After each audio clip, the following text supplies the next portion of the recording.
Chapter 2, New Companions. The demon trampled across the dark realm like a savage beast. Beyond the gates of hell lay a spirit realm one could call the land of the dead, or even hell itself, and there he was annihilating demons, like a living manifestation of violence. The powerless ran screaming, the more powerful banding together to defend themselves, but to that demon, it was just helpless struggling. All foes fell to his might, and his rampage continued.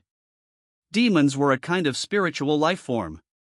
If you destroyed the physical body of one, it would self-regenerate over time. Perhaps he knew this, because he held nothing back, showing no mercy to anyone coming his way. The name of this personification of violence was Diablo. Ha ha ha ha. It's been so long since my last visit. Quite a number of chumps have sprung up in the meantime, haven't they? Assembling a group of these will accomplish nothing. I need to find my old friends.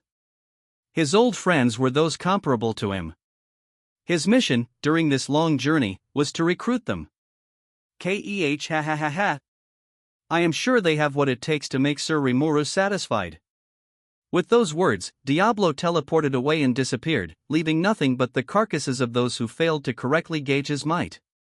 My inspections were complete, and I had a grasp of where we currently stood. I couldn't even see the end of rail installation work yet.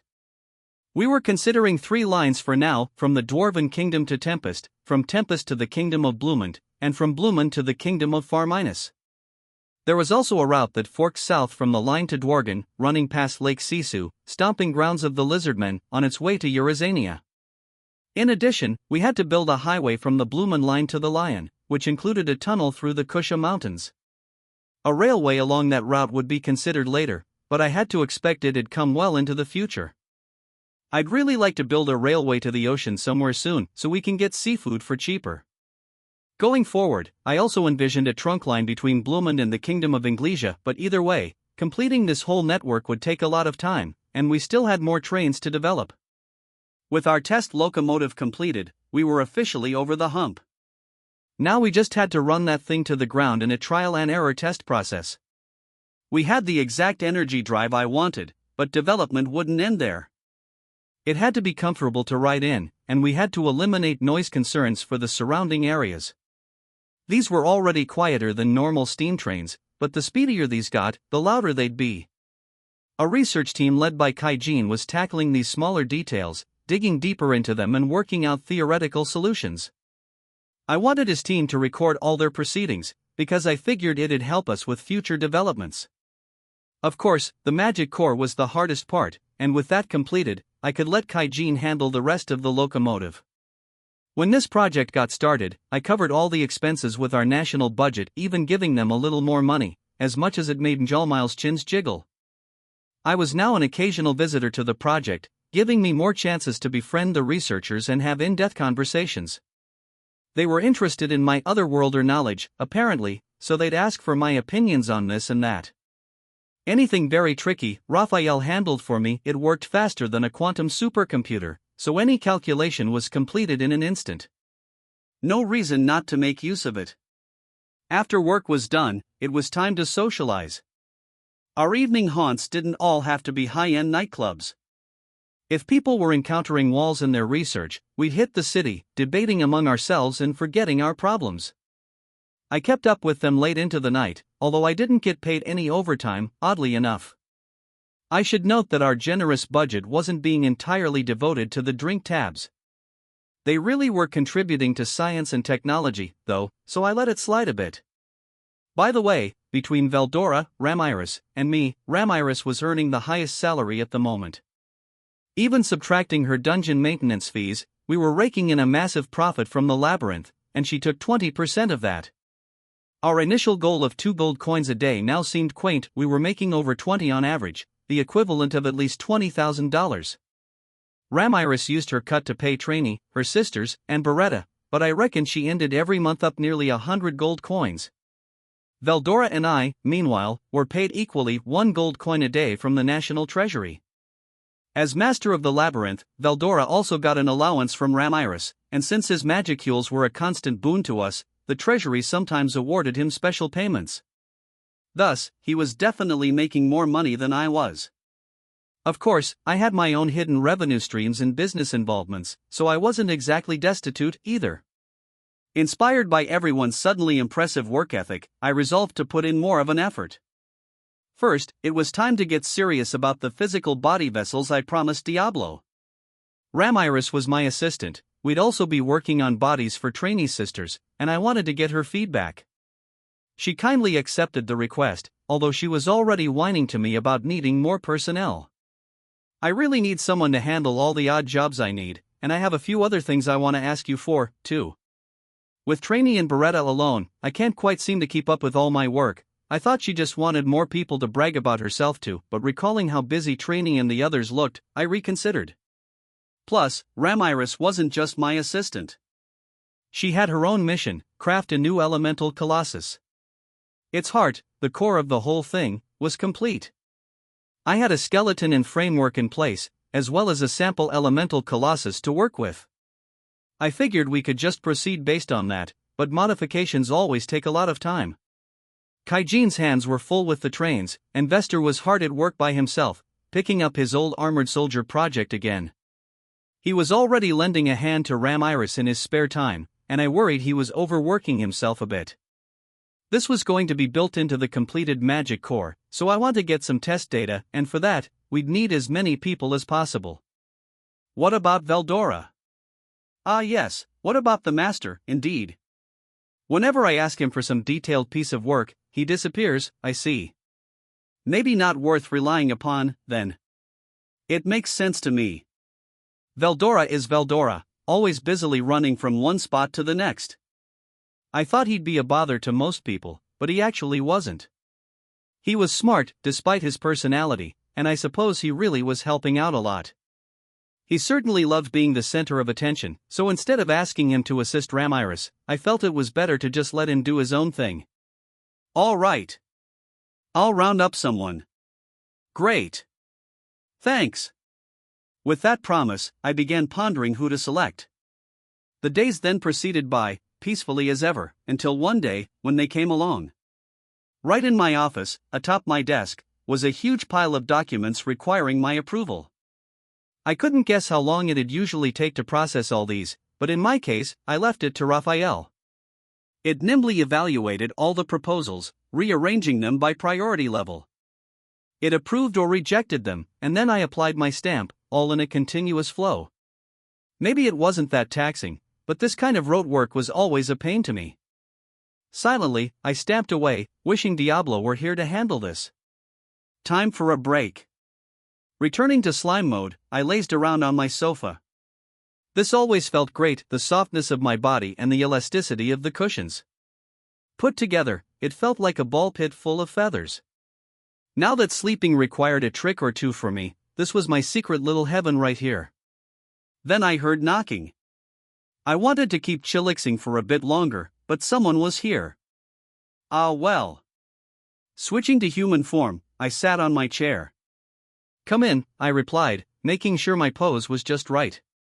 The door opened, revealing Shuna. She bowed at me. Sir Rimuru, you have a visitor. He gave his name as Dino, and he says you'd know who he is? Just as expected, a visitor was here. But Dino, though? There was only one Dino I could possibly know of. He's a demon lord, isn't he? Part of the octagram. What's he here for? A demon lord? Should I ask my brother to assemble our troops, just in case? No, that's all right.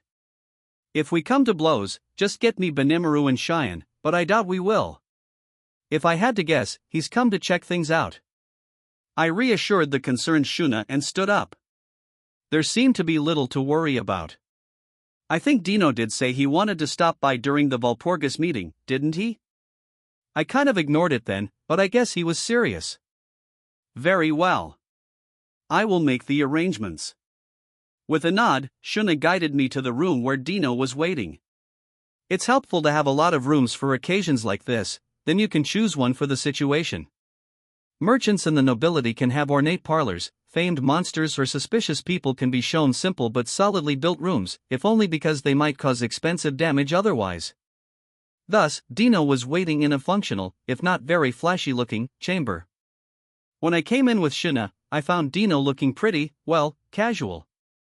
In fact, he was sprawled out on the sofa, taking full advantage despite being a guest. He certainly didn't care what people thought about him, for better or, likely, worse. "Hey. Nice to see ya. Doing well?" He greeted me from the sofa, showing no sign of getting up. Shuna wrinkled her nose but silently bowed and left the room, no doubt to fetch some tea. "Great, thanks," I said as I took a seat facing him. I got a lot of problems to deal with, so things aren't exactly chill, but I took a closer look at Dino. He looked just as blasé and unaffected as the last time I met him, but still his attitude suggested I better keep my guard up. No wonder Shuna was wary of him. "You got problems?" "That sucks." "Yeah, kind of. I'm still pretty new to Demon Lord ING, so nothing's going easy for me yet." "But what brings you here?" "Oh. Me? Well, I said I'd visit you, so here I am." His reply was rather brisk, sounded like a lie to me. We both quickly fell into silence, but just then, Shuna came back with some tea and snacks, navigating the quiet chamber like nothing was amiss. Hastily laying everything out, she bowed again and left the room. She really is a professional. I took a sip of tea and turned my eye toward Dino. He was the first to relent. "Well, to tell you the truth, I got kicked out of DeGrol's place." "Huh?" "Yeah, I'm kind of homeless, so I'd been hanging at DeGrol's joint. I'm also penniless, so, whoa. This is a demon lord?" He may be honest, but this guy's bad news, isn't he? So I thought about what I ought to do, and I remembered that DeGrol's sons had nice things to say about their time in your country. So now I'm looking for a place here. I couldn't show him a single iota of mercy. "No. You can't." I immediately turned down the request. "What?" The room fell to silence again, Dino reacting like he never pictured me saying no. If he was really that oblivious, that surprised me even more. Yes, I knew him, but I had no obligation to house such a sketchy drifter. Already, I could tell this was the kind of guy who'd never work a day in his life. Wait. I want you to give me a sec, okay? I mean, what do you want me to do? Go die out in the wilderness? No. Get a job. Are you crazy? To me, staying out of the working class is part of my style. I've never earned any of my money the past few hundred years, and I've never paid for any of my food or drink. Well, there you go. You're penniless because you don't work. No wonder you can't pay at restaurants. Wow. Impressive. You can leave after you're done eating that, okay? The sooner someone like this was out of your hair, the better. Ignoring him, I reached out for the snack in front of me, a fluffy cream puff to go with the tea. Delicious. Doubt I'll ever grow sick of this. Dino looked a bit panicked, but he followed my lead, took a bite, and suddenly, his eyes changed. All right. I'll become a citizen of this country, so let me serve you. This nonsense struck me like a lightning bolt. What? Look, why are you coming in here, Anne? No, I'm serious. If I can eat stuff like this every day, I have no regrets. Rimuru. Let me call you Sir Rimuru. Your wish is my command. I told him I wasn't gonna hire him. Ugh. I know we've met before and all, but it was just that one time, okay? What do you really want? Finishing my cream puff, I gave Dino a stern look as I sipped my tea. His eyes darted around, a habit he shared with Ramiris, except he wasn't nearly as cute. But giving up, he shrugged and dropped the couch surfer act. Well, the way Guy puts it, I'm probably best off here in this country. He didn't tell me why, though he's selfish like that. It's a pain in the ass if you defy him, and I really did get kicked out of DeGrol's place. And I got sick of thinking about it, so I just came over. Guy? That redhead? Yeah. That redhead. He didn't seem to be lying. Guy must have actually said that. But why me? Understood. It is very likely the subject Guy Crimson dislikes supporting the subject Dino and wishes to have you care for him instead. Dude. Way to be blunt with it. But that did seem likely. Oh, right, I got a letter from Guy. Dino took it out and handed it to me. Between the seal and the eerie force oozing from it, I could definitely spot Guy Crimson's mark. The entire contents of the letter: "Take care of Dino for me." Guess I wasn't wrong, then. If Dino was carrying this around, he must have been mooching off Guy for a while. Apparently, I was having the hot potato thrown in my direction now. So, we good? No, we're not good. Irritated, I thought matters over. This was a pain in the ass, but antagonizing Guy was ill-advised. He was on a level of his own among demon lords, and I doubted I could beat him now. It'd be safer, certainly, to accommodate Dino than tangle with Guy. So do I just grin and bear it? If I do, I'm not gonna let him screw around. I never invited him as a guest, and I didn't want to set a bad precedent. Then I remembered, this guy's subservient to Ramiris, isn't he? And she said she needed more staff. Maybe this is actually perfect timing. I can't let my guard down around Dino, but, whether he meant it or not, he did offer his services, so I may as well reach out and accept them. Yes.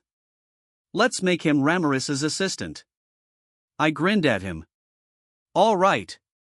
But you're gonna have to work. What did you say? Quit acting so shocked, dude. You told me seconds ago that my wish was your command. Bottling my frustration, I tried to explain the job in question to Dino. Of course, when I say work, it's really simple, actually. I want you to be an assistant to Ramiris. Ramiris? She's here, too? She sure is. She's helping with a lot of my work. Huh? I thought she was like me, just holed up in her labyrinth all day. Looks like Dino thought Ramiris was a kindred soul. I could see why, but these days, she was actually working pretty hard. No, she's pitching in around here now, and between you and me, I think she's having a lot of fun. I want to focus on development, but I have all these other things keeping me busy, so she's really a big help to me. I'd never tell her that since it'd go to her head, but it was truly how I felt. It stunned Dino into silence for a bit, but after a few moments, he gingerly spoke up. So what kind of work would she have me do? He sounded really against it. I thought about telling him, but maybe not right now. Better to just put him on the job and teach him whatever he needs to know on site. Well, no need to fret about it. Whatever you're able to do is welcome. But let me show you to your workplace first. MMNGH. All right. Don't expect much from me. Oh, don't act that way before you even start. I think you'll be just fine. Probably you'll only be following Ramiris's directions, so, with a pang of anxiety still fresh in my brain, I decided to take Dino to our personal laboratory on floor 100. Taking the direct trip there, we proceeded past Veldora's chambers, the large room he used as his lair for engaging challengers, and his private quarters behind that. He was nowhere to be found, either. I wondered where he went. Probably out goofing around somewhere. Dude, why are there so many magicules around? Oh, that's Veldora's room in there. Don't go in, okay? He's pretty selfish, so he gets pissy if anyone touches his stuff. Veldora lives here? I've been wondering since the last Valpurgis, how are you two connected, exactly? We're friends, is all. Friends? You seemed like more than acquaintances to me, yeah, but... Well, Dino was usually a little droopy-eyed, but now they were opened a bit more, out of surprise. So that's why Veldora seemed to disappear from my detection. He was hiding in Ramiris's labyrinth. Ah, not exactly. He disappeared because he learned how to control his magicules. He used to let his aura pour out of him, so there were tons of magicules all over the place. If I wanted to invite a bunch of visitors in here, I couldn't really have that, now could I? So I had him practice controlling his aura. Ha! Veldora, ruler of the forest of Jura? And now he's holding his aura back so well that not even I can detect it? Him? The agitated Dino must have thought I made it sound too easy. But it was the truth. Huh? I mean, he was pretty amenable to it. Otherwise, I'd say the majority of people in this city would be having problems right now. Why yeah, but... I mean, all that magical energy he had. Until the hero sealed him away, people feared him as this flying disaster, his aura spreading across the world. So why? That sounded pretty mean to me, although it was probably the truth. Given his past with Luminous, he must have misbehaved a lot. Well, I suppose he's changed a little. Now, if I ask him to do something, he'll actually listen to some extent. He's not that selfish any longer. Didn't you just say he was selfish a moment ago? Oh, did I? Understood. You did. Oh. Yes, but I mean it's never that bad. But that aura control, remember, in a situation like this, it was best to change the subject as soon as possible. I decided to tell Dino about what happened when I released Veldora. And with his aura, I told him he'd look cooler if he held it back, so he practiced pretty hard. It was tough for me, too, helping him with it. It was tough but worth it. Not that we had much choice anyway. As he was, I couldn't possibly show him around to others. Really? Wow, Rimuru. You definitely live up to my expectations. Weren't you just trying to bum free meals from me? You might try to sound all cool right now, but you can't trick me. I'm amazed you actually managed to tame Veldora, he continued, still looking impressed. Really, though, Milim's way more selfish than he ever was, and even she couldn't mouth off against Fry. Everyone has people they know better than to mess around with. Well, Veldora's hardly the only selfish brat I had to deal with. Milim, too. I regaled Dino with the story of how I met Milim and how intensely unfair she acted toward me. She wasn't here, so I was free to speak my mind, telling him all about her most recent annoying nonsense. I also told him about some of Veldora's terrible exploits as well, figuring I could ask him which one he thought was the worst. There was a lot I had to talk about, and it seemed to put Dino in a state of shock, unable to even comprehend half of it after a certain point. I never did find out which was the worst in his mind. In the midst of this, we finally reached my laboratory. Looking inside, I found Veldora himself busily assisting Ramiris, another day of honest work, by the looks of it. Considering how much Ramiris used and abused him, he was proving to be a very loyal dragon. The Veldora is working? See? I told you. Even with all his complaints, he was still lending Ramiris a hand. He was awfully kind to her, maybe he liked her habit of calling him master. He always did what I asked him to, in the end, and it was even easier to keep him in line if you buttered him up a little. By dragon standards, he was a pushover. Vester was there, too, despite his responsibilities modifying the elemental colossus on floor 95. I said we were short on people, so maybe he decided to put my job first? Ramiris and Veldora were having fun, flashing evil grins at each other, but Vester looked exhausted and in dire need of a break. I wondered if he was all right. Hey, guys. How's the research going? I said hello as I stepped inside. Vester stopped whatever he was writing and stood up. Sir Rimuru, nah, stay where you are. Hey, you doing okay? You look kinda worn out. I'd like to say I'm okay, but this kind of research is rather taxing on the mind, Sounds a bit hard to talk about. I considered asking further, but Veldora interrupted. Well, Rimuru. I am pitching in here, as you can see. I normally wouldn't, but Ramiris insisted, of course. Thanks. It really does look like she could use more help. My research was treated as top secret. I couldn't bring in researchers from floor 95 for it, so I could only show it to people I could trust. Well, no, I could only show it to people who wouldn't bitch at me about it, more like. After all, I was preparing a small army of bodies to implant demons into. Research or not, people might see it as a military threat, so it's better not to let people from other countries know. Heya, Rimuru. I've been waiting for you. The master's been helping me in a lot of ways, but I still need to fill up my open spaces fast. I thought you'd say that, so I brought along some help today. You know this guy, right, Ramiris? It's Dino, a demon lord like us, and it sounds like he wants to help starting today. If you need anything, ask him, okay? I doubted Dino had any academic knowledge, but anything requiring muscle ought to be up his alley. It's not like an amateur could assist at a research lab anyway. Chances are he'd be doing things like moving stuff around and collecting data, but we needed people to cover the more basic tasks like that, so he could still be useful. Dino looked around the room, curious. Name's Dino. As you know, I'm a demon lord, more or less. I don't like working, but I've got no other choice, so I'm gonna help out here. Thanks in advance. A pretty listless way to introduce yourself, but that's all right. At least he was willing to pitch in. I moved on, discovering why Vester was here and what they were up to. Vester was at my lab on floor 100 because Ramiris kidnapped him, basically. As expected, there wasn't enough staff on hand, so she placed a temporary halt to his work and put my own project first. Vester didn't have any say in the matter, but I'm not sure what I could have done.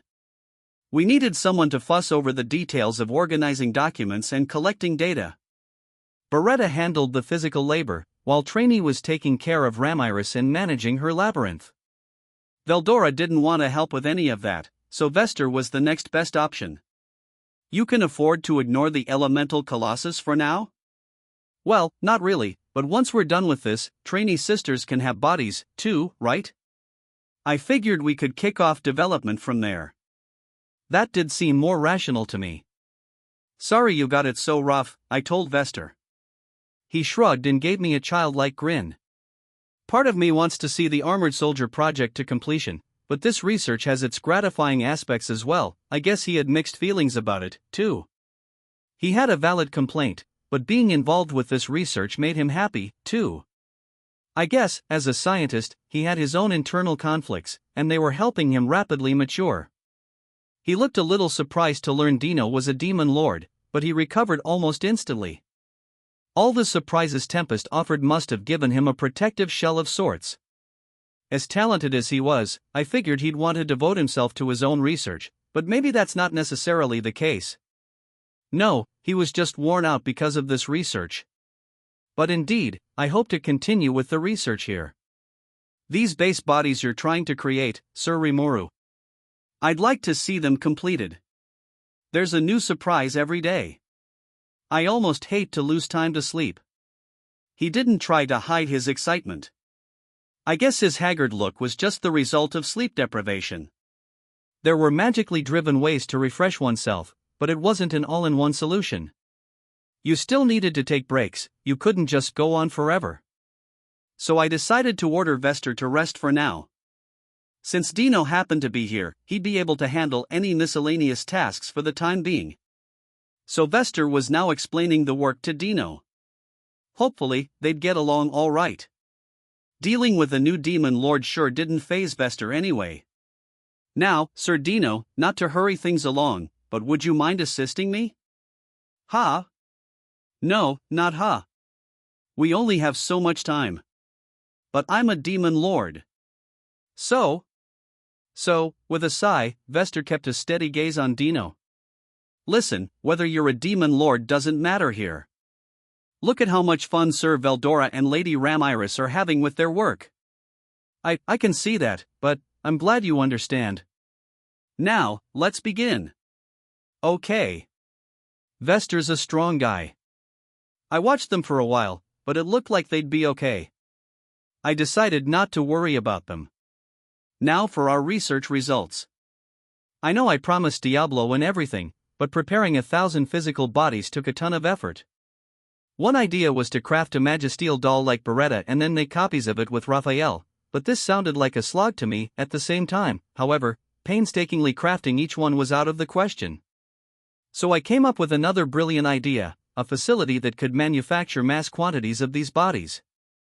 For this, I prepared a set of reinforced clear glass capsules, around 3.5 feet wide and almost 10 feet tall.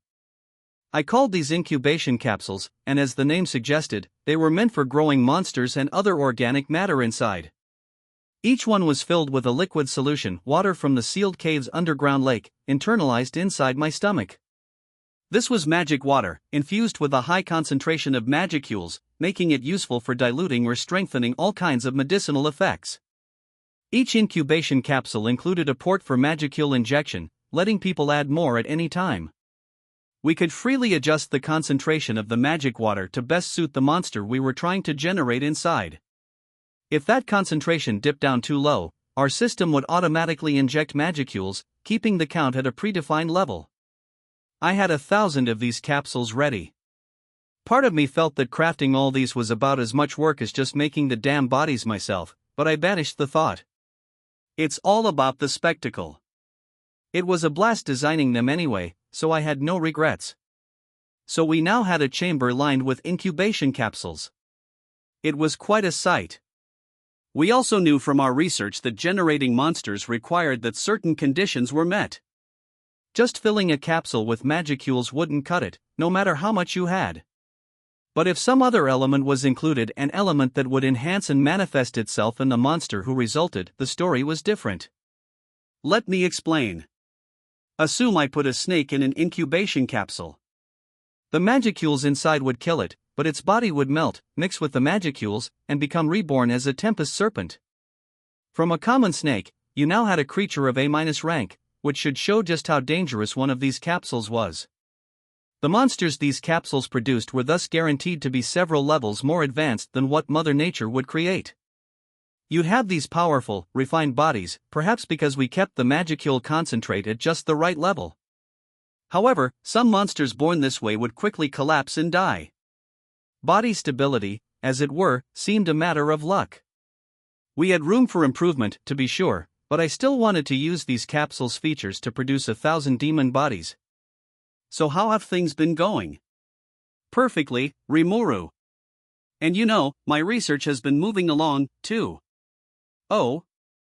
I look forward to seeing it. Wait, what's that? What I saw floating in the capsule made me laugh. It was amazing, wholly unlike what I expected. Personally, I thought we'd just make skeletons out of magisteel and toss them in the capsules, producing the base for a bone golem. Its artificial frame would minimize the risk of collapse, and it wouldn't be infused with a soul either. The magicules in the liquid would just crystallize on the bones, so I thought there was zero chance it'd achieve sentience. There was no need for intricate design work, unlike with Beretta, because the demons occupying them would use their own magicules to customize them to their liking. Or so I thought. Floating inside the 1,000 capsules here were 1,000 bone golem bodies, that much was certain. But each one of them had assorted work done on varying sections. The area around their hearts stood out the most. In the middle, where their hearts would be, a spirit core beat a rhythm instead. It's my idea. With a strong core like that, I'm sure the monsters using them will be stronger than ever. Ramiris, smiling, seemed to see this as no big deal. Preparing 1,000 spirit cores had to be a pain in the ass, though. I didn't need much time for that, but unless you had a real interest and passion for it, it was too rote a process to enjoy very much. That's why I chose the simplest method for making all these bodies, but that wasn't good enough for Ramiris. She put in the hours required to produce 1,000 of those, and each one had a pseudosoul inside it as well. It even featured tech we cribbed from the lion homunculi. Beretta had no problem possessing his body, but trainee sisters might have a harder time of it, so adding pseudosouls was probably a good idea. But that, too, must have taken up so much time. No wonder she constantly complained about needing more staff. Lady Ramiris's idea was wonderfully compelling to me, Vester said, gazing into the distance. One look, and I really just had to help out. I could see his point. With this large of a sample run, you could record all the data you ever wanted. Each fist-sized spirit core looked high quality to me when I sized them up. Fusing them with the skeletons I crafted resulted in changes not imagined in my original plan. My frameworks were magically inscribed so the magicules would form muscle groups over them, too, which made it look like we had an up-close perspective on monster development like never before. Now I understood why Vester barely felt the need to sleep. What you think? Pretty neat, huh? Qua ha ha ha. Just seeing that face from you makes this project a fine success. Ramiris and Veldora seemed happy with themselves. It's pretty interesting, yeah, but was this really your idea, Ramiris? What? Of course it was. What'd you think of that? She was almost shouting as she puffed her chest out at me. Yeah, she deserved to be proud. I was sure impressed. Ramiris might seem like an idiot at first glance, but she was actually pretty smart. Her sense for spirit engineering was perfect, and she was studying sorceress science and paying frequent visits to Floor 95. As long as she's lived, she's had a full grasp of the laws of physics, and although it astounded me to say it, she had all the qualifications you needed for a researcher. You can't judge her by the externals, I suppose. This is really amazing. If this was all handmade, it must have been super difficult, right? Well, kind of. These frameworks are modeled after people's skeletons, not like with Beretta's ball joints. But with an artificial heart, they really soak in the magicules and gain a lot of magic energy, I think. I nodded at her impassioned theory. She was right, this probably would enhance their bodily strength beyond what I pictured. By a lot, actually. Watching these bodies in their incubation capsules, I tried picturing what powers they'd have. If I had to guess, in terms of magicule energy, they'd be positioned on the upper end of the A rank. And we had 1,000 of them. I still couldn't believe Ramiris prepared enough spirit cores and pseudosouls for them all. She really deserved a round of applause. Several days passed since Dino's arrival. Diablo wasn't back yet, but I had a feeling he would be soon. Today, as well, I headed to the lab to get those bodies wrapped up for him. Things were busy as always over there, Ramiris and Veldora verbally jousting over something. I told you, Master, if you want to encourage growth, we need to inject your magicules directly into them. Yeah, but what if that winds up breaking this thing? Then Rimuru will yell at me, not you. They were at it again. It sounded interesting, so I hid myself and watched. I was getting good at concealing my presence lately, so it didn't look like Veldora noticed my arrival. It's fine. You know how many we have. And I promise I'll put in a good word when you ask him for your favor. So please? Sounded like Ramiris was asking him for some magicule support. But what did Veldora want from me? I couldn't guess. Well, all right. You better live up to your word, though. Yep. Just trust me. They had a deal, so Veldora nodded. Considering how haughty he usually acted, he seemed to be enjoying what was to come quite a bit. It looked like Ramiris put him up to it, by and large, but he was receptive from the beginning. So Veldora brought a hand up to an incubation capsule, and with an apparently meaningful ha, infused it with magicules. The capsule was now swirling with an unusually high concentration of them, and considering the pressure, I could see how the capsule might break apart. Was this going to be okay? I was worried but decided to keep watching silently. If it shattered, we could deal with it. I was more curious about what Ramiris was attempting. Inside the capsule, the crystallized magicules attached to the magisteel skeleton began transforming into what looked like muscle tissue. Raphael had predicted this much, it was part of the plan. But now, with Veldora directly injecting his own magic force, something unexpected was about to happen. Vast numbers of magicules began to pervade the skeleton, transforming the framework itself. I could hear Ramiris say, "Oh? I didn't expect that." Which, well, that's what experiments are for. The skeleton material could really no longer be called magisteel. Nor was it orichalc or mithril, not without any gold or silver mixed in. But while its strength wasn't crimson steel yet, it had risen to at least the level of orichalc. More impressive, however, was how the skeleton seemed to live, literally breathe, even despite being metal. Understood. It is a type of adamant or biomagisteel. It has been transformed by the magical waves of the subject Veldora. Theoretically, one could call it dragantite. I see. To me, it looked like Ramiris was groping for a way to finish the bodies faster, and in the process, she'd stumbled upon the discovery of a neat new metal. And it wasn't over yet. Whoa.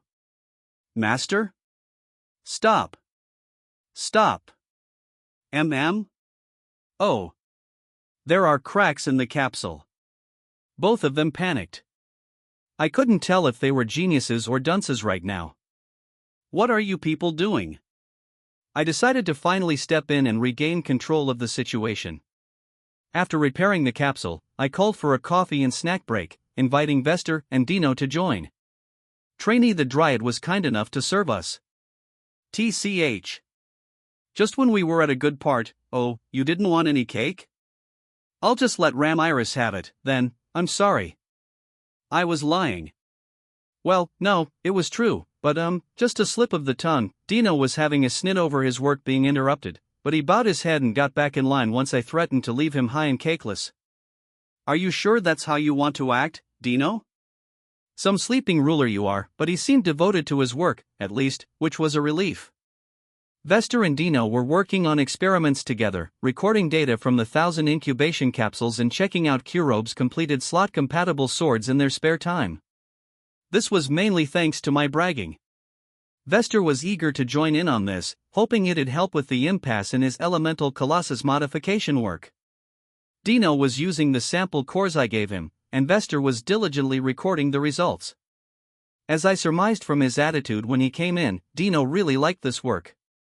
It was work, but just a thin line away from play, really. He maybe whined about how much he hated a decent living, but in this environment, he was doing real work whether he realized it or not.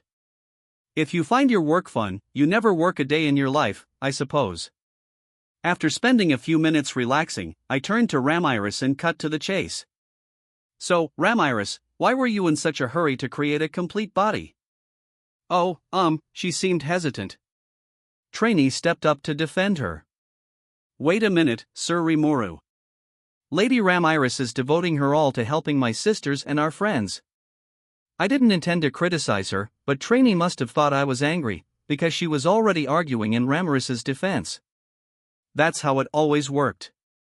Trainee was just way too lenient with her. No, I just want to know the reason.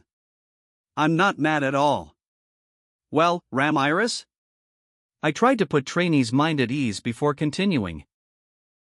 Looking back, I was probably moving too fast. You know, I have a lot of adoring fans, so I wanted them to have their own bodies ASAP. That'd make them a lot happier and stuff, and I'd have more personnel, and then everybody's good, right? Awkward as she seemed, Ramiris did have a point. Even without bodies, the Dryads could work and operate within the labyrinth. Treants, on the other hand, couldn't. They could manifest themselves nearby the trees that were their main bodies, but they couldn't venture anywhere the tree wasn't in view. Without a body, they'd be discharging magicules like mad, a major drag on them. Even Dryads faced a drastic cut in power once they were too far from their real bodies and they were on the upper echelon of a rank, a level above high-end Magicborn. The lower-level Treants couldn't expect much at all by comparison. As Ramiris reasoned, the bodies in these incubation capsules would give physical freedom to both the Dryads and the Treants. Thus, she was surreptitiously completing, and borrowing, a few bodies for herself. Well, if that's all you wanted, why didn't you ask? Diablo's not back yet, and I don't even know exactly how many demons he's bringing with him. We can always make more if we need to later, so let's get bodies ready for the Dryads first. Are you sure? Of course I am. Thank you, Rimuru. She flitted happily in the air, doing a few laps around me. But this suited my purposes as well. We really didn't have enough people. Trainee sisters and the other Dryads were working hard maintaining the labyrinth, which was tough work in itself, so clearly we didn't have much of a safety net. At this rate, we were all bound to burn out and screw something up. The labyrinth was open day and night, after all, and we needed to set up a proper shift system to deal with that soon. With these bodies, even the Treants could be A-ranked creatures, able to hold their own in the labyrinth. If they managed to wreck their physical bodies somehow, they'd be safe, they were just possessing them, is all. This would likely only apply within Ramiris's labyrinth, which was as far as their thoughts could travel, but that was good enough. The Dryads, meanwhile. So yeah, I figure we could make Tria, Doroth, and Alpha and the others into Dryas doll Dryads like you, Trainee. Are you sure about that? Even before I could finish, Trainee latched onto my proposal with astonishing speed. You're sure, Rimuru? Ramiris was similarly uneasy, leaving Dino and the rest in the dark. Am I sure about what? Evolving creatures to dry as doll dryads takes a ton of work, doesn't it? Oh, kind of. But I owe them for all their efforts, and I'd like to have them keep helping with the labyrinth, so, yes, but we've been granted a place to live already. Lady Ramiris has agreed to work with you, Sir Rimuru, and as her servants, we are only carrying out our promise. Trainee sounded apologetic, but her help around the labyrinth was a massive boon. To pay for that, I wanted anyone evolved to dryad to have the chance at an independent body. It'd involve handcrafting a body for each one, but in a way, making handsome-looking male and female figures was a hobby of mine, and besides, just reusing the bodies I was making for Diablo seemed trite. Dryad bodies really demanded you make them with wood, I thought. No, you really do help us a lot. I'd like you to keep up the good work, so please don't be afraid to accept them.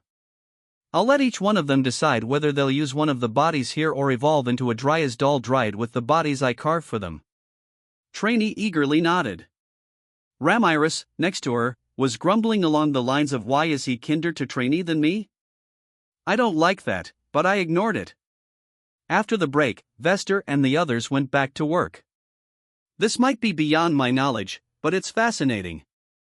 I have a job, and it's time to carry it out. Let's go, Vester. All right, Sir Dino. Dino, emphasizing the fact to nobody in particular that he was working, took Vester out of the room. I'm not sure he had ever worked before in his life. He was clearly a worthless grifter, but he was making an effort for me, so whatever. I guess I'll go back to my own work. Wait. Rimuru, I have a favor to ask. Ramiris, time to fulfill your end of the bargain. Great. This was bound to be some insipid, time-consuming favor, so I was trying to flee before he could say it. Veldora was waiting for just after the break to bring it up, wasn't he? Now, to tell you the truth, the master says he wants an assistant. And I'd love to have more people around, so if I could be assigned one, too, just as insipid and time-consuming as I thought. Here we go again. We're already aching for people, so I wasn't about to give Veldora another playmate. No, look, everyone's busy here, so there's no time to give you someone to mess around with. Wait. Rimuru, you have the wrong idea. Currently, I am assisting Ramiris, guarding the labyrinth, and performing a number of other important tasks. I don't see the harm in someone available to help me relax, to soothe me and sing my praises. Ramiris was nodding at this heartfelt defense. But considering the conversation I overheard earlier, I think I'd have to disappoint him. Well, sad to say, wait. I was interrupted again. Veldora was hell-bent on getting my approval today, wasn't he? Guess he wasn't backing down. To be honest with you, ever since I was in your stomach, I have had someone I feel confident in calling a companion with me. I dearly hope you will deign to grant a body to him as well. This came out of nowhere. I had no idea who he meant. What kind of acquaintance was this? Understood. It is believed to be the high-level magic-born Ifrit. Ha! Why is Veldora friends with Ifrit? Report. Due to an intervention from the subject Veldora at the time, Ifrit was subjected to the same predation into isolation. According to Raphael, when I took Ifrit from Shizu and consumed it, it was taken to the same space in my stomach that had been isolating Veldora. Since this presented no obstacle to taking Ifrit's data, Raphael, the great sage at the time, let this pass without comment. It wouldn't have bothered me, either. In fact, I never even noticed until now. Thus, I guess Veldora and Ifrit had been fostering a friendship while I wasn't paying attention. Oh, so you want to revive Ifrit? Kwahahaha. How nice of you to understand so quickly, Rimuru. Veldora seemed happy about the idea, but me, I had my misgivings. Ifrit did not get along with Shizu, to be sure, and besides, he worked for the demon Lord Leon. If I resurrected him, would he even try to cozy up to us? The thought prevented me from just deadpanning sure to that. Why you don't want to? Please, Rimuru, let me ask you as well. I want you to make my master's dream come true. Veldora was acting all sad, and now Ramiris was joining the fray. Give me a break. I brought a hand to my head. This was turning into a pain in the ass. Honestly, we really did need extra hands. But to me, releasing Ifrit just made me anxious. At the end of the day, he was still much more powerful than your typical high-level Magicborn. Maybe we could beat him in battle, but if he went on a riot, we'd have a lot of trouble to deal with, and he might always flee back to Leon, too. I didn't want to wake up a sleeping dog here, and I didn't think I could be blamed for that. But didn't Ifrit swear his loyalty to the demon Lord Leon? Do you even know whether he'll serve you if I revive him? I see. No, that is no concern at all. My passions rubbed off on him, so he's eager and willing to help. Really?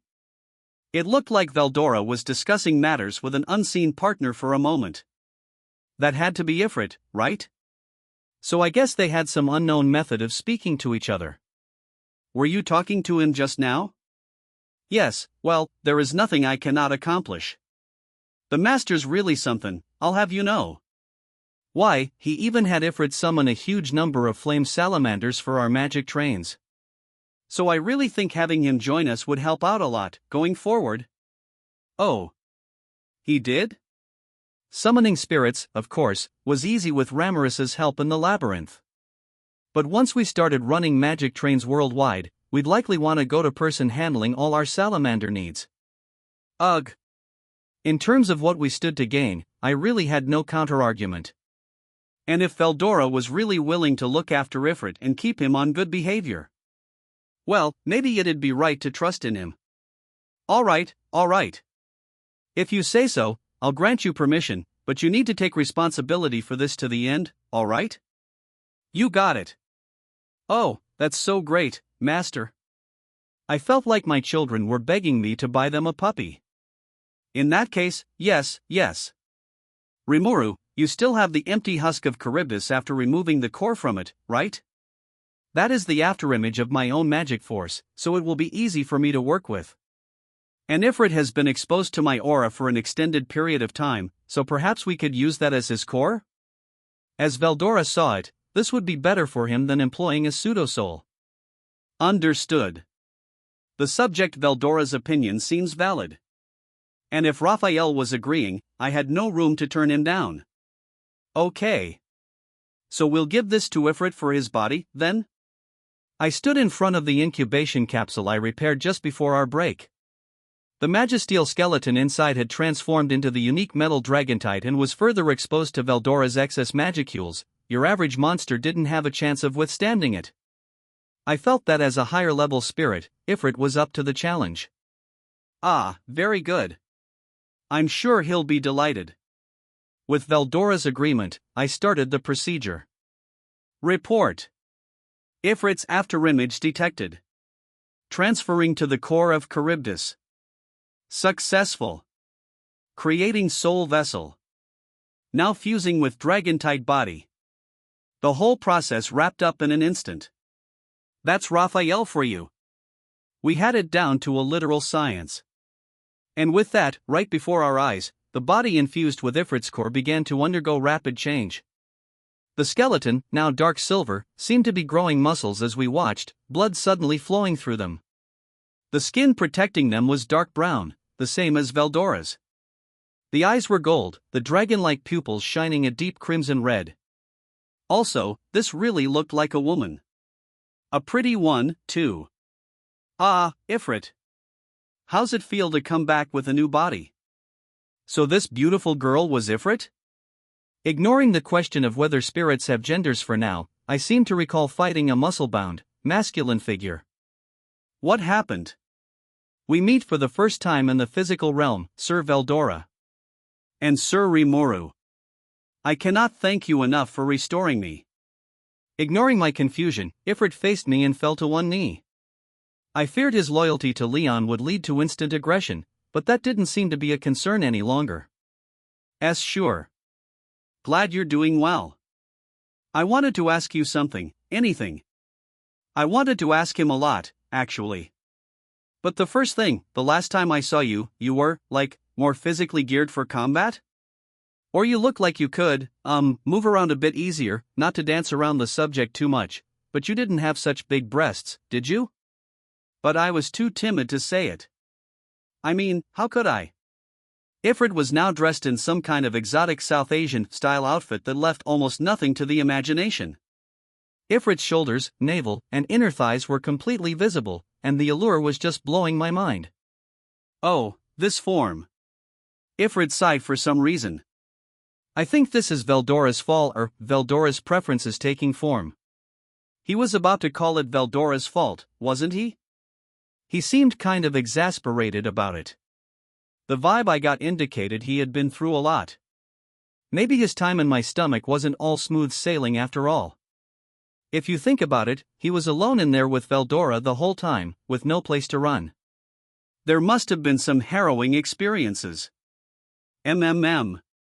Yes, thanks to me, you have taken on a physical body.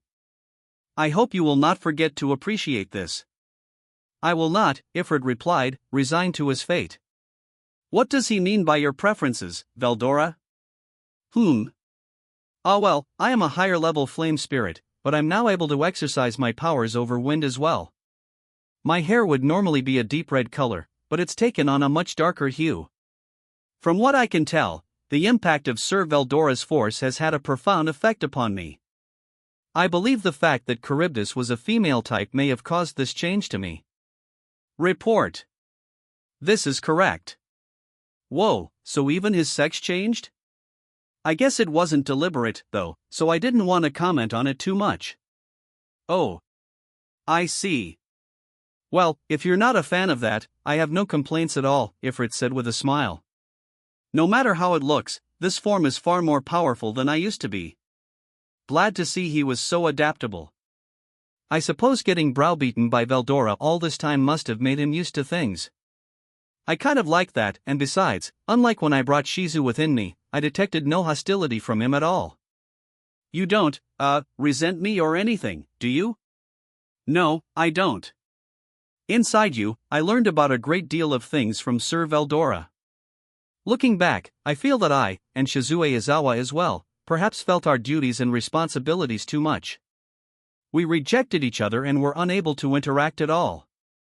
Now I can't help but think we could have found another way to overcome this. Sounded like Ifrit wasn't dragging any baggage from the past along. In fact, he seemed to even regret not working things out with Shizu. The mood was thus unexpectedly somber as we decided to all sit down and work out our future. Ifrit told me about assorted things as well. Life, as I surmised, had been tough on him. I began sensing an affinity among us. Now I was sure there was no better person to leave in Veldora's control. As he put it, while he still had feelings for the demon Lord Leon, he couldn't call those feelings loyalty at all. Right now, he said, I see myself as already defeated and killed once by you, Sir Rimuru. I was lucky enough to have Sir Veldora rescue me and keep my consciousness from fading away, but I feel I am a completely different being from before. I do still believe that Sir Leon is a great demon lord, but right now, I only wish to serve Sir Veldora. That seemed believable to me, and Veldora never doubted Ifrit from the start. I saw no need to fret over it. All right. Well, consider yourself officially Veldora's assistant now. Very well. I will stake my life and body on serving him. He definitely sounded serious. It's not that I had put the affair with Shizu totally behind me, but that was true for both sides. We needed to work past that, and in the meantime, I decided to accept Ifrit. Now, Rimuru, I have one thing to discuss. There's more? I really didn't want to get involved in anything else, but if I didn't hear him out, I'm sure he'd harangue me about it. What is it now, Veldora? Well, I was hoping I could give a name to Ifrit. Ifrit, you see, is not his individual name, but that of his spirit type. All upper-level spirits summoned by the Spirit Summon Ifrit spell are referred to as Ifrit. That was actually a decent suggestion. A name, huh? He might need one of those, yeah. But the naming process in situations like this could be fraught with danger. I had personally screwed it up multiple times, so I knew. But if you name Ifrit right now, wouldn't that be kind of dangerous? I know you have a huge magicule store to tap, but get the levels wrong, and you could be in deep trouble. Too many magicules would be poison to Ifrit and even potentially damage the namer. I managed to survive all my namings more out of luck than anything. Kwahahaha. But you can accurately calculate the exact amount required, can you not? If I am pumping in too much energy, I want you to shut off the soul corridor linking us. That sounded safe enough. Report. This can be provided for. Raphael was eager to help, likely because I was in no direct harm. All right. I'll help. Good. I knew you would say yes. So we were now naming Ifrit. Ifrit, from this day forward, you shall be known as Cherries. With a solemn voice, Veldora gave Ifrit his command. Cherries was now the name of Ifrit, a name that was more a contraction of Charybdis than anything resembling Ifrit. I thought something like Iris would be more suitable, but better to keep my mouth shut with things like this. Now, via the soul corridor between them, I could see Veldora being drained of his magicules. Ifrit, right now, was a special A in rank, with enough magicules to be deemed a calamity-level threat. He'd lose out to Cheyenne or Benimaru but was about equal with Soai or Geld. So if he was given a name. Yes, my lord. Then by my name as Cherries, I solemnly swear to serve my master, the great Sir Veldora. The name was accepted, and at that instant, Raphael shut off the soul corridor and sealed up Veldora's powers. Mission accomplished. Veldora had successfully named Ifrit. And now Ifrit was evolving. He had far more magical force within him. Now he was Demon Lord caliber, a far cry from trainee and even above people like Caroline or Fry. Report. The upper-level spirit Ifrit has evolved to Flame Lord. A Flame Lord? Apparently, this was what happened when spiritual life forms attain physical bodies and assume something closer to demonic form. Kwahahaha. How impressive. I'm glad I relied upon you now, Rimuru. Veldora couldn't be happier. But one look at Ifrit made me squint. He had undergone major changes, or really, he was back to how I remembered. The hair was still the same extremely dark red as before, but now he was male in structure again, exactly as the time we fought each other. There were some small differences in the details, but now I think I was seeing Ifrit more as how he pictured himself. Put. After I gave you such a fun air, after I gave you such wondrous beauty. I was hardly expecting this. Veldora was already whining about it.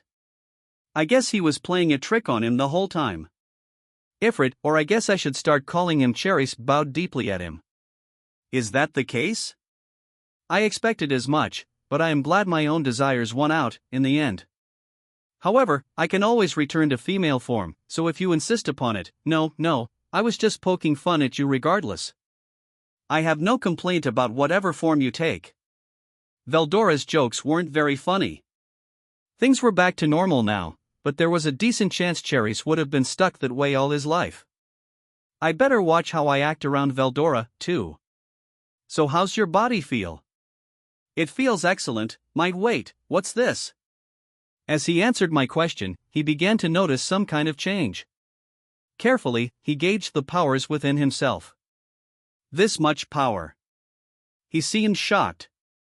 Ha. Well, I should hope so, Veldora said with a satisfied smile. He had been expecting this, it seemed. It seems you've evolved into a Flame Lord. A Flame Lord? I can hardly believe this power. Yeah, if I was just resurrected, and all of a sudden I had Demon Lord level power, I'd probably react the same way.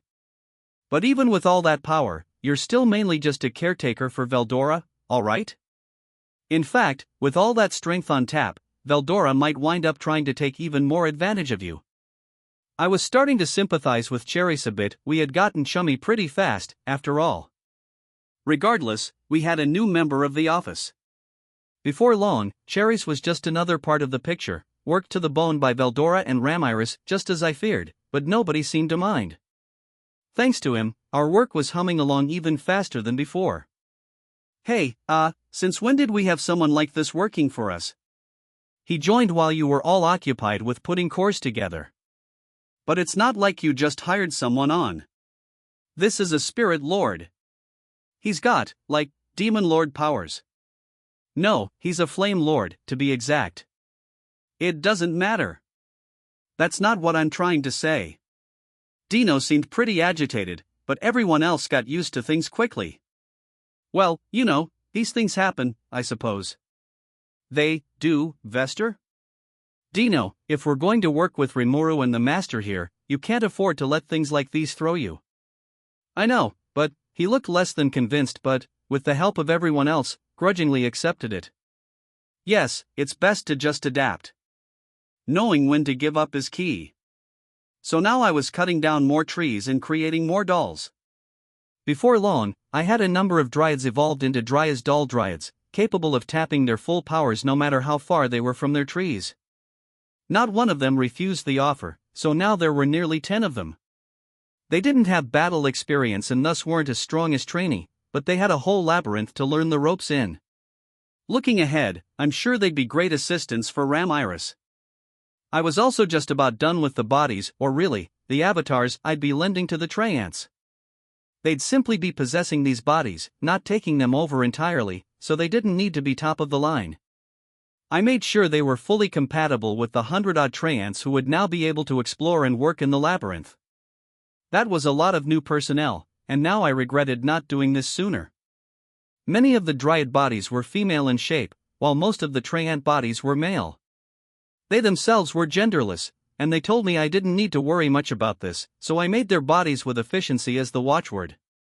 If they wanted to adjust any details, they could do it themselves once they took possession. Regardless, I was told they were ready to hop in whenever the bodies were good to go, and before long, my work was complete.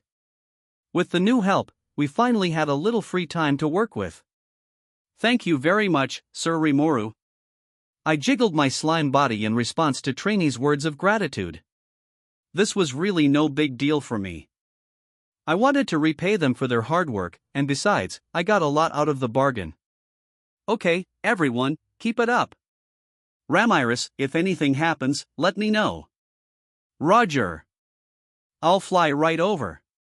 She'd report back at once if something flared up, I was sure. But we still had work left to do. I was meeting with Rigard and Julmile daily, and I had a mountain of projects and proposals to approve. My feedback was required for our criminal justice system as well, and I needed to mediate over and resolve any conflicts of opinion in my cabinet. In an ideal world, I'd help all day with this research, but life was getting in the way. What I really wanted was a staff to help me with bureaucratic work. That was my main priority. I had time for my hobbies because I didn't need to sleep, but even I enjoyed a nap now and again. I had thought of myself as someone who talked a big show and let everyone else do the actual work, but now I really was working hard. I couldn't help thinking about that as I returned to my office. Sir Diablo has returned, along with several unfamiliar individuals. They wanted to see you. What would you like me to do with them, Sir Rimuru? That message had been waiting for me for quite a while. If it were Diablo alone, of course I'd welcome him right in. But he had brought strangers along. It was an annoyance, but with all the people I had around me, we needed to go through this procedure. I decided to get this rolling before Benimaru demanded he sit in on matters.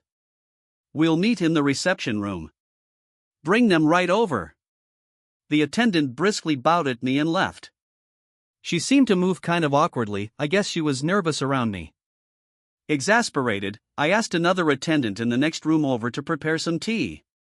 Shuna was busy elsewhere with her own work in the daytime, although she always allotted time in the evening to prepare dinner and the like. Cheyenne, for her part, was training Team Reborn in the labyrinth.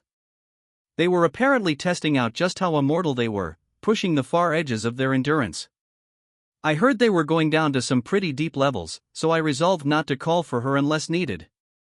In their place right now were 2 attendants assigned exclusively to me, a pair of evolved goblinas who pretty much looked human, in my opinion. Some Shuna-developed cosmetics had gained popularity as of late, and I felt like all the women around me had been looking prettier. They were first-class attendants, and I'm sure they'd be at ease around the kings and princes of other nations, although I must have been a tad intimidating. I couldn't ask for better. So I headed to the next reception chamber over one of the rooms designed for rustic sturdiness. I figured nothing would go wrong, but no need to go in unprepared. I had zero idea what kind of weirdos Diablo would pick for his crew. The moment I stepped in, the attendant brought our tea. Very organized, I thought. Then I sensed someone outside. Sir Rimuru. I have returned. With a gregarious smile, Diablo entered the room. Not that I'm one to talk, but a smiling Diablo was about the most evil sight I can think of, and if I thought so, I'm sure he was just as sinister a symbol to everyone else. There was just this wicked atmosphere around him, like he was always planning some nefarious deed. Today, as promised, I have brought along some people I'd like you to extend an audience to. If you could meet them for me, nothing could make me happier. He greeted me respectfully as ever. It was needlessly polite, really, but I had gotten used to it. He saw me as his sole superior, approaching me almost like a god, after all. Behind Diablo were 3 women. He had talked about people to work under him. Were these the ones? They looked young, but I suppose age didn't matter to demons. I had no idea how old Diablo was, but he said he'd be tapping old friends, so they must be decently well-aged.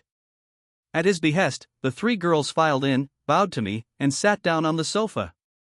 So these are all your acquaintances? They didn't look that powerful to me. Negative. These are archdemons, among the most powerful of demonkind.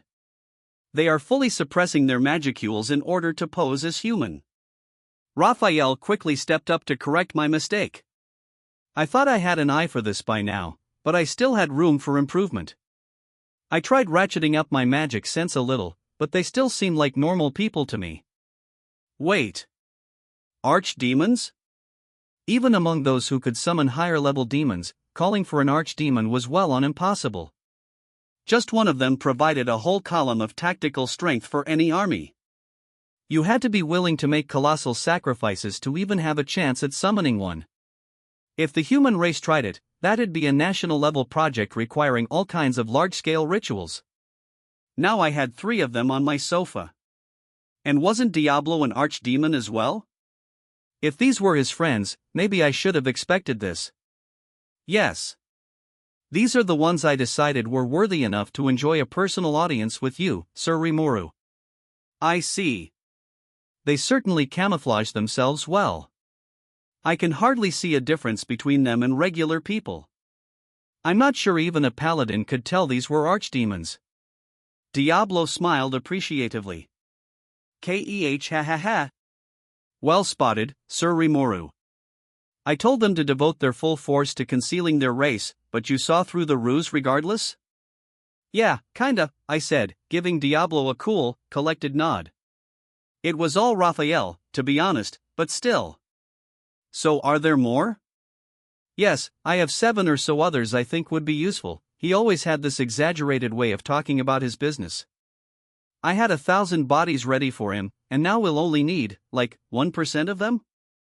Of course, I did use 100 of those bodies for the trance already, so that worked for me. Beyond that, I have a number of rank and filers, who my picture is serving under the people you see before you. I hope you will give them the honor of joining Tempest's forces, Sir Rimuru. Oh, there are more. All right. How many of those did you bring? I will allow them to brief you on that. It is good to meet you, Sir Rimuru. I must regretfully say that I lack a name at the moment, but I look forward to hopefully working with you. I understand that Black adores you, which I honestly found hard to believe, but now I see why. Oh? I was greeted by a beautiful woman with snowy white hair. She stood before me like a noble heiress, remarkably elegant. There was a fetching, fleeting element to her smile. She seemed so kind and gentle that I could hardly believe she was a demon. Yes. From the moment I laid eyes upon you, I could not stop my heart from racing. I sincerely hope you will add my 200 followers and me to your force. With a cheerful smile, the white-haired lady pledged her oath. Honestly, it embarrassed me to get complimented like this, but Diablo had already accustomed me to it, so I let it slide. Me too, and me as well. I want to offer my 200 servants and myself to you, Sir Rimuru. The energetic young lady who spoke next had purple hair and a ponytail on her side that complemented her naturally cute looks. Despite Diablo's declaration, I almost doubted whether she was a demon at all. No complaints here, either. I've brought my own army of 200 along, and I'm ready to let you have 'em all. The dazzling, pompous blonde spoke up last.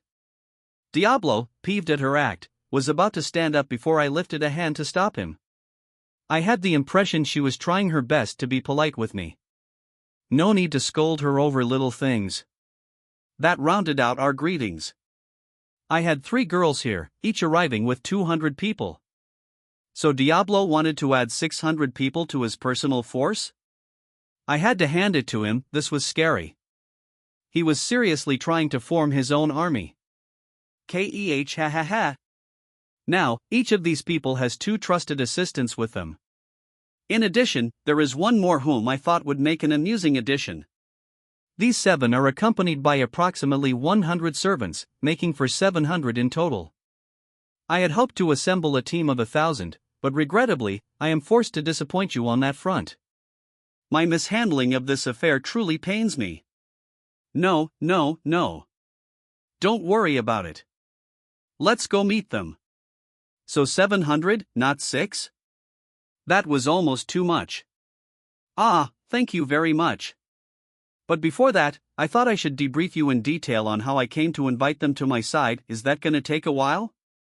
Well, Sir Rimuru, I wish to keep you updated on my activities, and so Diablo was already beginning his boastful speech. I needed to stop it at once.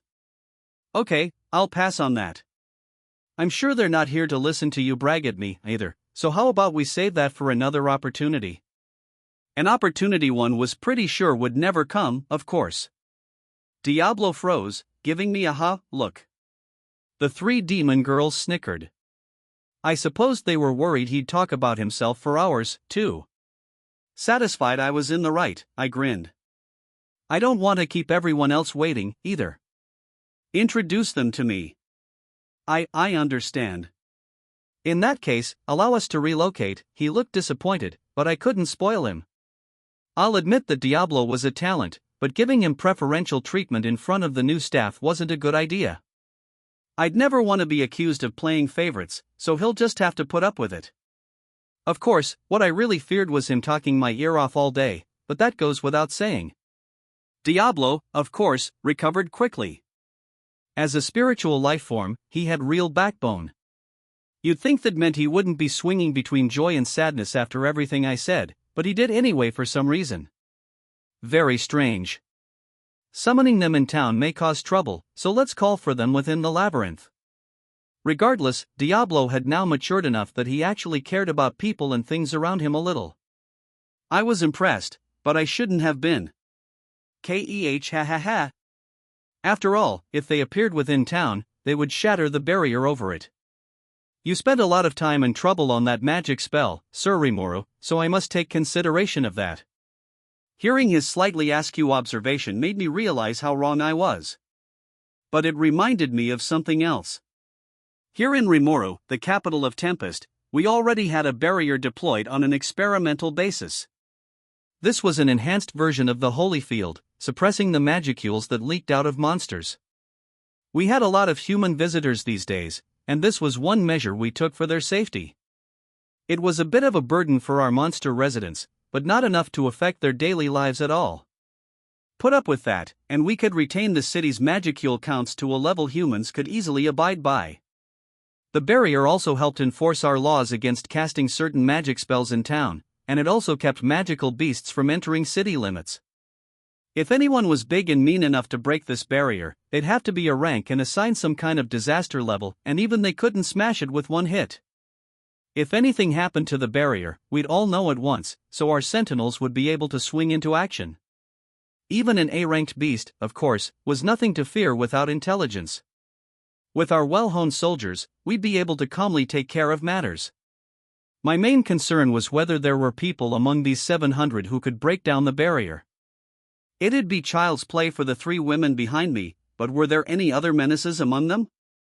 Diablo tended to be a harsh critic, so if he described 7 demons as useful, they had to be extremely dangerous. Inside the dungeon, I hereby permit you to show yourselves. Manifest. With Diablo's order, 7 demons appeared, 700 more kneeling behind them. I guess I should have expected this. 6 out of the 7 were archdemons. Magical flow was regulated within the labyrinth, so it was easier for them to appear here than up on the surface, hence why all of them were their full, ominous selves in here. These 7 demons who earned Diablo's trust, though. Now these guys looked like actual demons. One among them was just a greater demon, but a special one apparently, and no doubt pretty strong, too. Strong enough to pick a fight with Diablo and get smashed up in the process, by the sound of it. He had guts, at least, although clearly he had to be an idiot. Nonetheless, Diablo saw something in this greater demon, and if he did, I had no complaint. But enough about that. My concern was still on the first 3. These 3 archdemons each had 2 archdemons of their own, essentially indicating they had some kind of special talent beyond just their magical count. Understood. As demons have no lifespan, the older they are, the more battle experience they build up. In the demon realm, there are classes of nobility they are categorized into based on that. Those in the ruling classes enjoy exclusive levels of authority and power. Oh. Raphael told me that demons are limited in how far they can grow, archdemon being the very top. However, even under these same conditions, they can polish their battle skills and establish themselves as superior over others. Different demons can have different strengths, even with the same magical count. That difference can come in knowledge, the drive for victory, the strength of their will. Put it all together, and that's how a demon built their rep. Plus, archdemons are further categorized by the era they were born in. To be exact, legends whose names have been known for over 3,000 years are classified as prehistoric. Archdemons at least a millennium old are ancient. Beings with over 400 years of accrued knowledge are medieval. Demons who survived past 100 years are pre-modern. Those with more than a human lifespan's worth of study are modern. Newborns are called contemporary. And at the far end of time, you had the origin category, the very first of all demons. The strengths of demons are evaluated based on how long they have lived. The ruling classes of demons, the nobility ranked count or higher, are all ancients. Thanks for the detailed rundown, Raphael. I appreciated that bullet point presentation. Now to use this newfound knowledge to examine the demons before me. The first 3 were in the ruling classes, and these 6 were their subjects. I suppose this meant that the trio, and Diablo as well, were all very old demons, ranked count or higher. I may have been oblivious at the time, but I befriended some pretty notorious characters, didn't I? It made me shiver a bit as Diablo smiled. This group, I feel, boasts some aspects worthy of your attention. When I regaled them with stories of your wondrous deeds, Sir Rimuru, they all broke down and begged for the chance to serve you. Thus, I decided to grant their request and let them join me. It sounded like a very moving tale, although I felt like he was making up aspects of it. I took a closer look at the 7 underling demons. Maybe they had wept, but I'm not convinced they were begging to serve under me. My evidence for this was how clearly all of them had been beaten up, with the lower-end greater demon in particular. I marveled at how he was even alive. Diablo really was making up that story, I thought. All 7 of them looked like they had something to say, but none of them spoke in front of their boss. They were very well trained, or I'm sure Diablo sternly warned them otherwise. From this moment, we shall ever be your faithful servants, Sir Rimuru. Please grant us your orders. The 7 of them all bowed their heads and swore their fealty, the choir of 700 behind them doing the same. 700 demons lying prostrate before you is quite a sight, let me tell you. Diablo observed the spectacle, smiling and nodding. He scares me. The fact that he was my ally made me breathe an internal sigh of relief. I'm so glad he's on my team. As spiritual lifeforms, demons must acquire physical bodies, or else they have to expend tons of magical force to manifest themselves.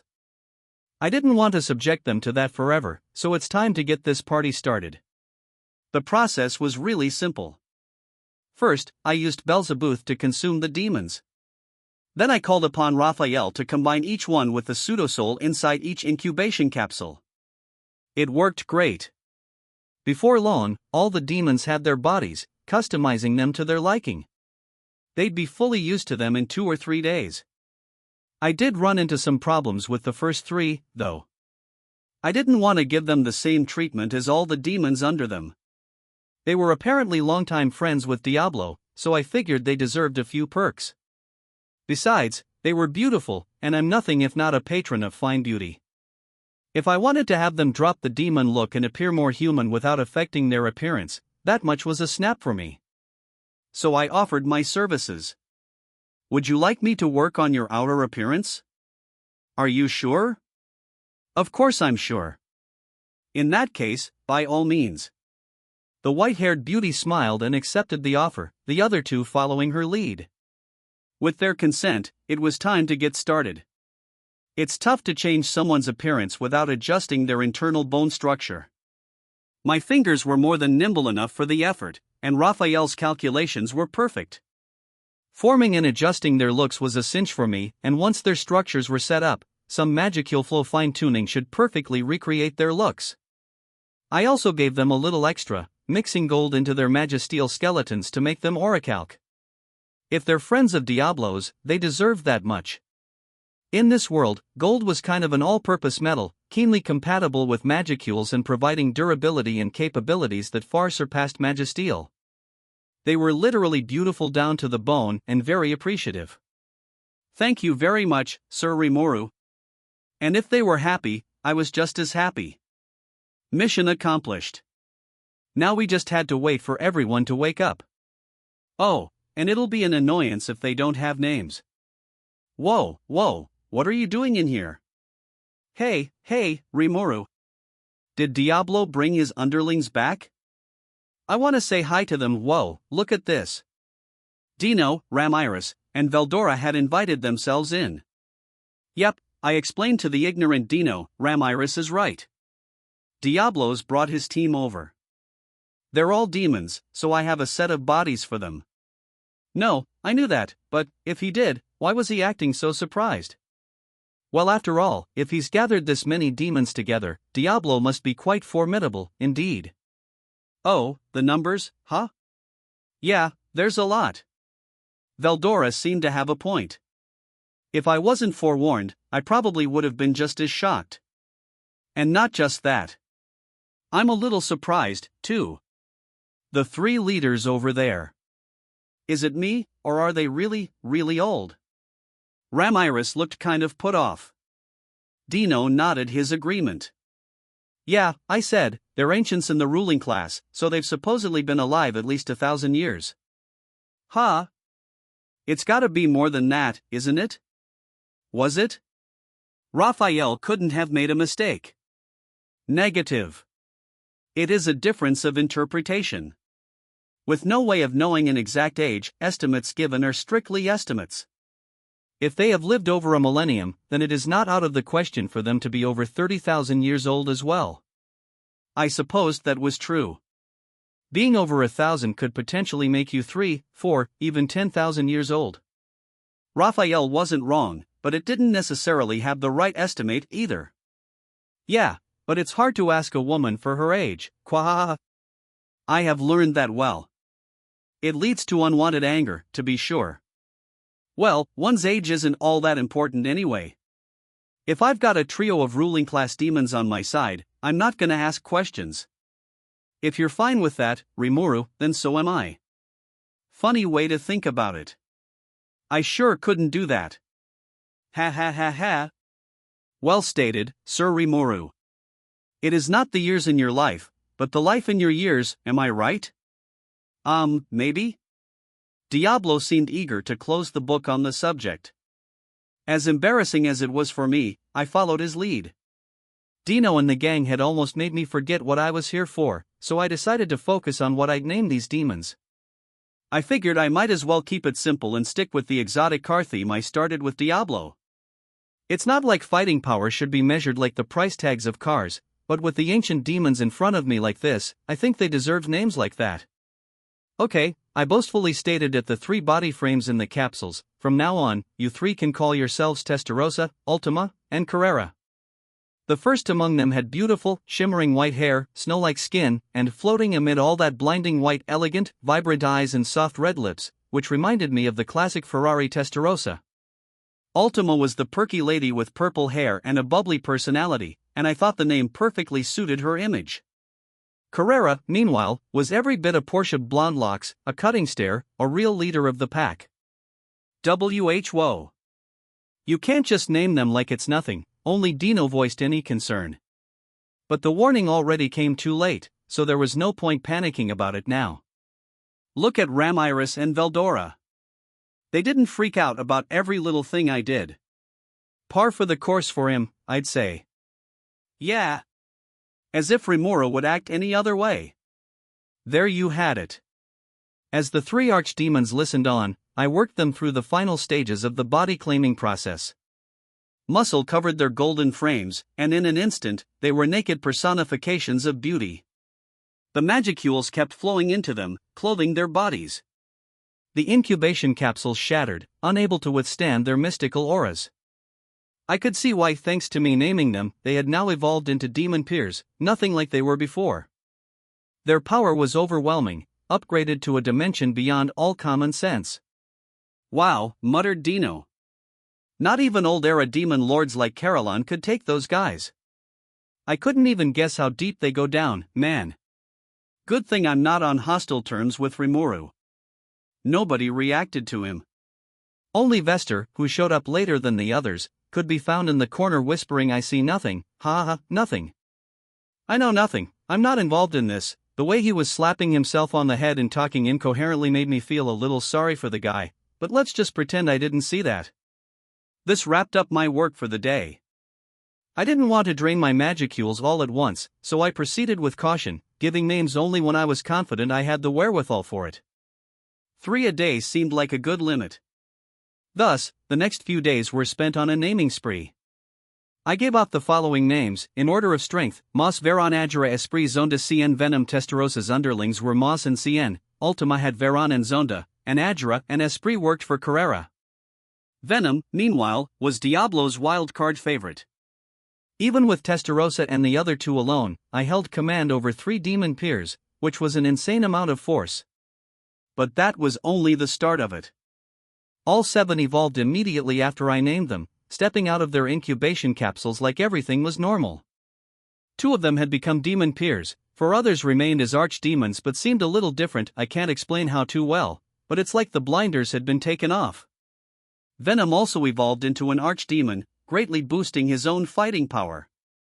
To me, it was so much of a surprise that my brain just shut off. I mean, demon peers aren't beings you see just pop up all the time.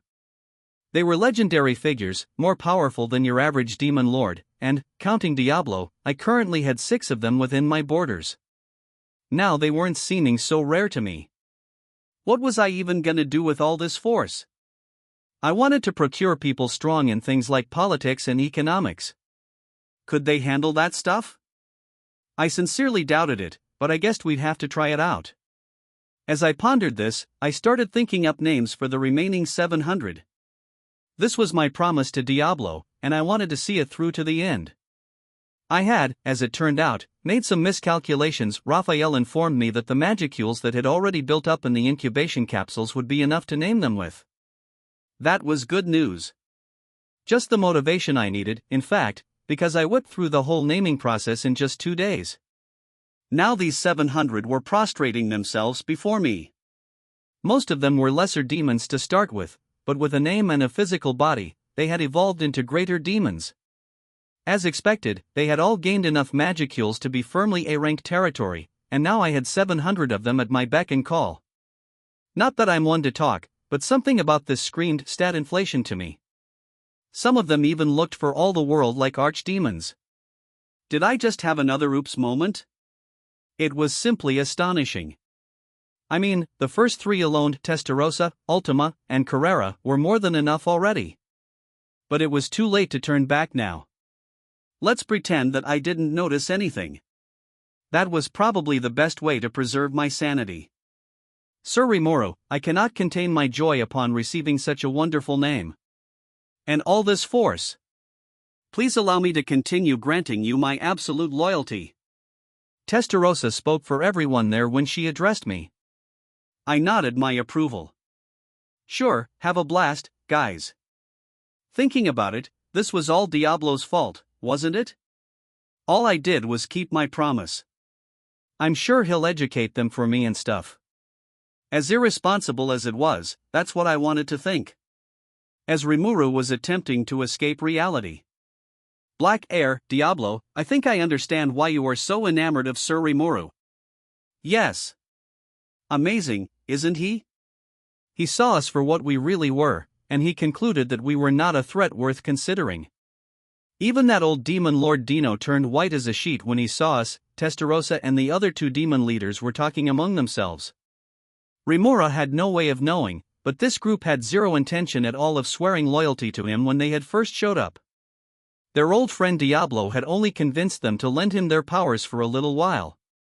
They had lived a long time, becoming the strongest their world had to offer, as were the demons who served them. Two of them were even defined as prehistoric by humankind, and over all those years, neither of those demons had tasted defeat even once. This was Moss and Veran. Moss, an archduke in the demon realms, second in power only to the Origin, a spotless battle record for tens of thousands of years. Veran, an old, crafty marquis-class noble whose life spanned over 4,000 years. He had been defeated by Moss several times before, reincarnating himself each time. The other servants were no pushovers, either. Ajura, a viscount and a pre-modern demon. Esprit, also a viscount, who boasted a streak of victories dating back over the past 500 years. Zonda, a baron who'd been undefeated for 300 years. Cien, another baron with a similarly long record. Ajura was a special case, a demon who'd been undefeated for 3 centuries after bowing to the force of Carrera. He preferred fighting with a sword over magic, a rarity among demons. Meanwhile, Esprit, Zonda, and Cien had, like Veran, repeatedly resurrected themselves. They all got their starts long ago, very close to the Origin's own family tree. Venom was another special case, a demon born with a unique skill. He hadn't lived very long, but his growth and maturation were noteworthy. Diablo had rounded up this band of standout demons for his plan, and Rimuru, oblivious to all this, just casually gave them names after a moment's thought, an incredibly reckless move.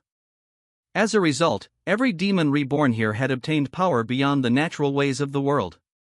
They were now an unimaginable force, a great assemblage of demons feared by all. Despite numbering less than 1,000, they were an army all by themselves. They would later come to be known as the Black Corps, Tempest's most powerful military and a horrifying symbol of fear. And the Black Corps was born the moment they were unleashed from their capsules. There was a slight blush to Testarossa's lily-white cheeks as she spoke in a low voice. Yes, it's so fascinating. It's far more exciting to look at him instead of going through this cycle of destroying nations or jostling for territory with both of you. Ultima nodded. Yeah, something tells me it'll be a lot more entertaining working in this country instead of the old grind of torturing out-of-line demons. You're right, said Carrera. Like you said, Sir Rimuru is an amazing figure. He just brushed away the coercion I threw at him, like I was a naughty kitten. Accepting him as my lord was a truly tempting proposal, and now that I've accepted his name, he's got every bit of my loyalty. I almost killed you when you tried that, you know. Diablo was looking serious but let it slide without major comment, perhaps realizing Carrera wasn't lying. Oh, right, interjected Testarossa. Diablo, I need to thank you. When you spoke to me, I really did think about killing you. I'm aware. You always were that type of woman. But why did you accept my request at all? I thought you would keep challenging me until I convinced you. The original White that Diablo knew had an intense personality. She never accepted what anyone said at face value.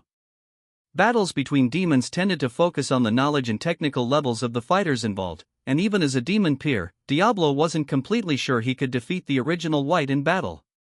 That's why he found her behavior so fascinating. Well, we are strong, as you know. Did you think there was anyone in this world stronger than us demons? No, Diablo replied with a smile. It made Testarossa smile even wider. Right? Of course not. And that's why, Diablo.